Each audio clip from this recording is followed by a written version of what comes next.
Assalamualaikum warahmatullahi wabarakatuh.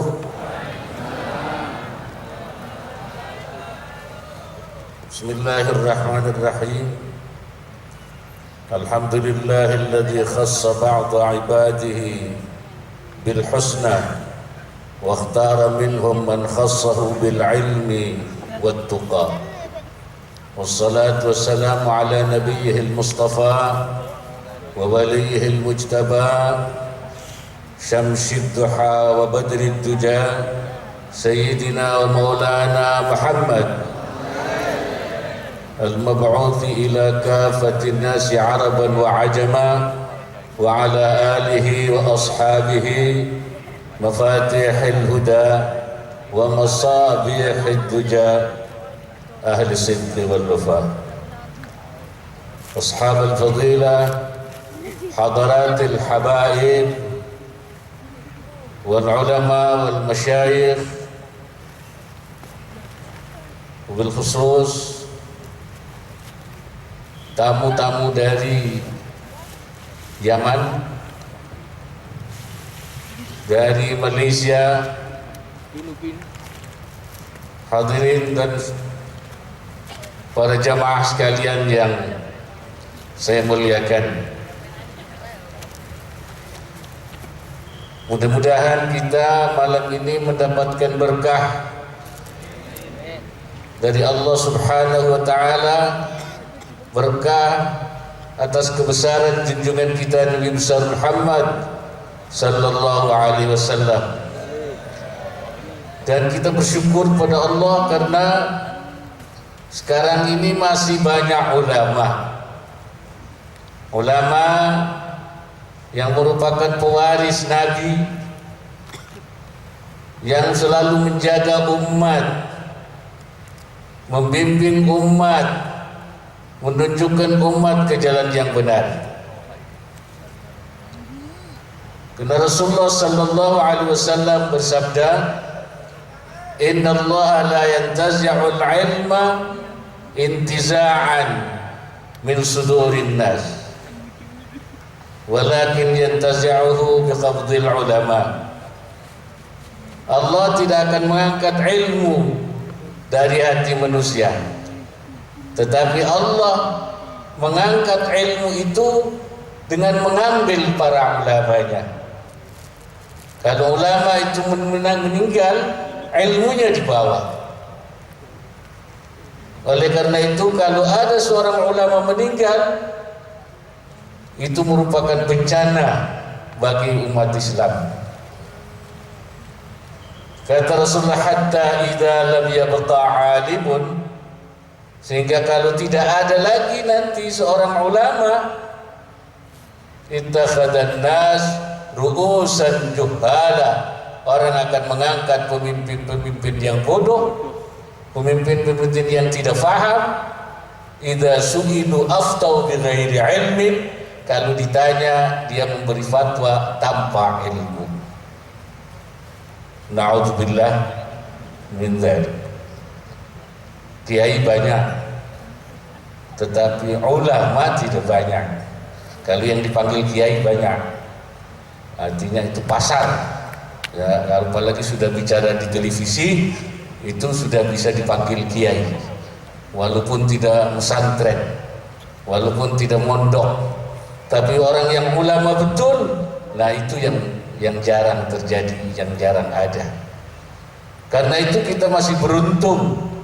Sekarang masih banyak ulama. Mudah-mudahan periode atau masa fatrah ulama, ketiadaan ulama itu masih dijauhkan oleh Allah Subhanahu wa taala. Lebih-lebih sekarang kita banyak menghadapi tantangan, karena ulama lah yang menjaga umat, yang himayatul umat dari apa? Anil i'tiqadatil fasidah, dari akidah-akidah yang menyimpang. Sekarang banyak aliran-aliran sesat. Betul? Di Jakarta dulu ada namanya ibu-ibu Lia Aminuddin, dia punya aliran Salamullah. Salamullah itu biasa dibaca ya, tetapi dia alirannya yang menyimpang. dia mengaku bertemu dengan Jibril. Ketika ditanya, betul Anda bertemu Jibril? Betul. Buktinya apa? Buktinya ini, katanya. Setelah dilihat ternyata isinya puisi semua. Kalau begitu Jibril itu ahli puisi. Kalau begitu, belum lama ini yang menggegerkan ada ya Gafatan. Gafatan itu penjelmaan kembali dari semula yang namanya Al-Qiyadah Al-Islamiyah, kemudian muncul menjadi Millah Abraham. Alirannya itu dia mengatakan sebagai agama baru, ya, agama yang dicampur-campur antara Islam, Nasrani dan Yahudi, di mix, kata bahasa ininya, dioplos. Jadi bukan hanya minyak yang dioplos itu, agama juga bisa dioplos. Dan menganggap sebagai agama baru karena menurut dia agama Nabi Muhammad itu sudah selesai, sudah habis. Sekarang adalah masanya itu yang namanya musaddiq itu. Ini sampai ramai sekali, sampai hampir membuat negara. Ini bermula dari faham aliran-aliran yang sesat. Alhamdulillah para ulama masih ada dan banyak memberikan fatwa kepada kita tentang aliran-aliran sesat.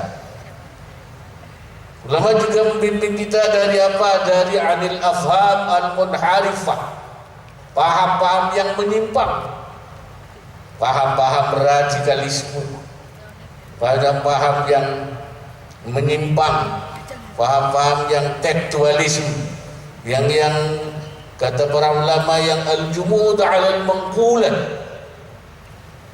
dalalun fiddin. Kata Imam Al-Qarafi, orang-orang yang hanya tekstual saja, mangkulat saja, ya, selamanya al-jumud 'ala al-manqulat abadan dalalun fiddin, itu kesesatan dalam agama. Wa jahlun bimaqasid ulama'il muslimin, dan satu kebodohan daripada ajaran ulama-ulama yang terdahulu, itu tidak faham dia.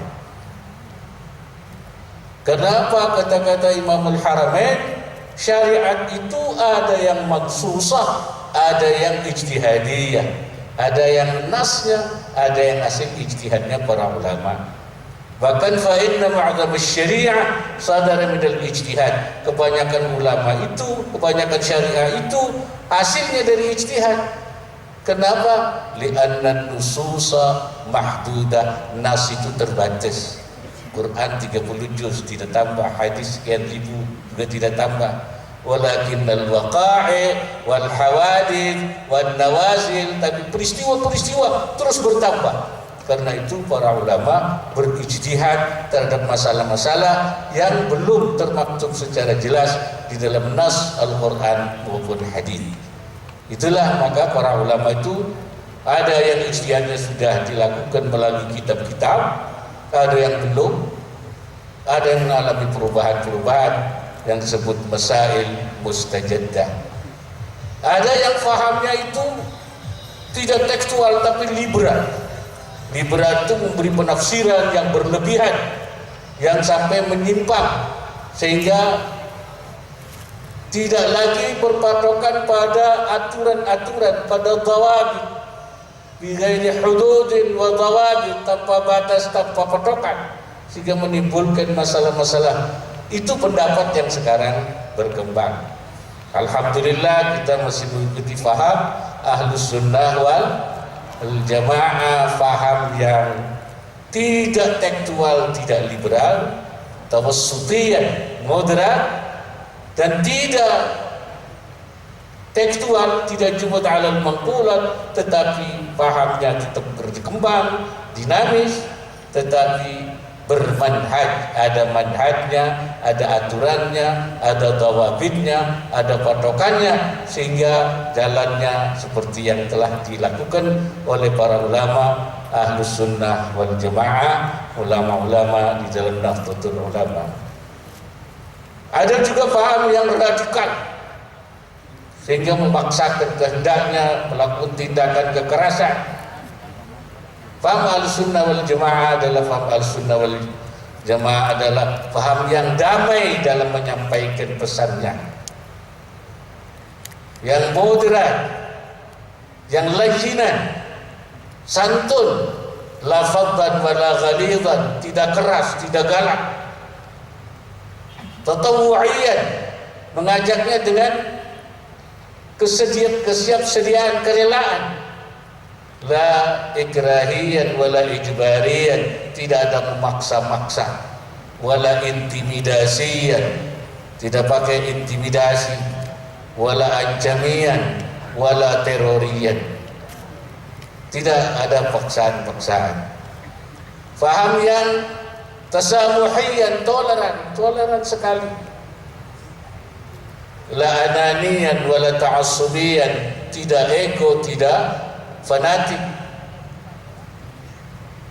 Kalau berbeda agama kita nyatakan lakum dinukum waliyada, agama anda, agama saya, kita tetap tidak perlu bermusuhan. Kalau berbeda madhab, lakum madhabukum walana madhabuna, madhab anda, madhab saya. Kalau berbeda partai, lakum partayukum walana partayuna. Masing-masing silahkan, tidak perlu bertengkar. Faham yang tawaddudiyan wa tarahumiyan, yang menimbulkan saling mencintai dan saling menyayangi. La taghadubiyan wa la takhasumiyan, tidak saling bermusuhan, tidak saling membenci. Karena itu maka dibangunlah prinsip ukhuwah, persaudaraan, dengan 3 ukhuwah. Ukhuwah Islamiyah, sesama Islam, ukhuwah wataniyah, sesama bangsa dan negara walaupun berbeda keyakinan, dan ukhuwah insaniyah, yaitu persaudaraan sesama manusia secara global. Ini prinsip-prinsip yang diajarkan, dibawakan oleh para ulama Ahlus Sunnah wal Jamaah. Para ulama membimbing kita juga untuk apa? Menjaga untuk tidak mengkonsumsi yang tidak halal. Diajarkan. Karena apa? Karena mengkonsumsi yang tidak halal itu kullu lahmin nabata min haramin fannaru awla bih. Kalau makanan yang ditimbulnya di daging dari yang haram, maka itu bagiannya neraka. Kalau makanannya haram, maka itu menjadi bahan api neraka. Dan itu kita harus menjaga. Ulama memberi petunjuk pada kita, ada yang haram zatnya, seperti kambing, seperti apa, babi, bangkai. Ada yang haram karena pengolahannya. Kambing tidak dipotong, ditusuk saja. Ayam tidak dipotong, tapi dipelintir saja. Itu namanya pengolahannya. Atau dia bercampur dengan yang tidak halal, menjadi tidak halal dengan yang najis. Nah ini kemudian para ulama juga melakukan upaya lebih, bukan hanya menjelaskan, tapi melakukan apa yang disebut dengan sertifikasi halal, supaya jelas. Bukan hanya memberi pelajaran, tetapi melakukan tindakan, menunjukkan ini loh, barang yang halal itu, makanan yang halal itu, makanan yang sudah bersertifikat halal. Bisa saja barangnya halal, tapi campurannya, minyaknya, ini menjadi tidak halal. Bahkan sekarang ini sudah pada mesin pengolahannya itu. Bisa saja semuanya halal, beres, tapi mesinnya bekas yang haram, bekas ada membuat yang ada babinya. Oleh karena itu mesinnya harus dicuci. Atau kontainernya harus dicuci. Atau gudangnya harus dicuci. Dicucinya dengan tathhir syar'i. Jadi ini proses bagaimana para ulama menjaga umat daripada mengkonsumsi yang tidak halal, juga di dalam masalah ekonomi, di dalam masalah segala. Walhasil tugas para ulama itu yang pertama adalah himayatul ummah anil i'tiqadatil fasidah, akidah yang menyimpang, adil afamil munharifah, dari faham-faham yang menyeleweng, adil akli wa syurbi ghairil halal, makan minum yang tidak halal, anil akhlaqis sayyi'ah, dan dari akhlak yang, dan banyak lagi. Ini saya kira hal-hal yang kita bersyukur sekarang ini masih ada para ulama yang berjuang terus. Mudah-mudahan akan lahir ulama-ulama yang penggantinya. Ya, karena itu menjadi kewajiban kita mendukung untuk i'dad mutafaqqihin fiddin. Bagaimana para ulama menyiapkan juga orang-orang yang mutafaqqihin fiddin. Karena itu maka saya anjurkan pada saudara-saudara di antara anak-anaknya supaya ada satu yang dikirim ke pesantren untuk menjadi pengganti para ulama berikutnya. Jangan sampai tidak ada. Dan yang dikirim ke pesantren itu anak yang cerdas, bukan anak yang bodoh, anak yang rusak. Sebab itu calon para ulama anak yang nakal. Nah, kalau nanti yang dikirim ke pesantren itu anak yang bodoh, anak yang nakal, anak yang rusak, maka nanti yang jadi ulama itu ulama bodoh, ulama tidak baik. Saya kira itu saja yang dapat saya sampaikan di dalam kesempatan yang mulia ini.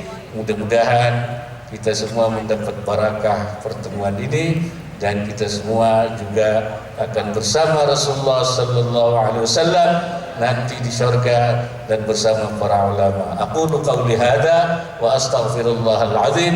In uridu illa al-islah wa ma taufiqi illa billah wallahu al-muwaffiq ila aqwamit thariq.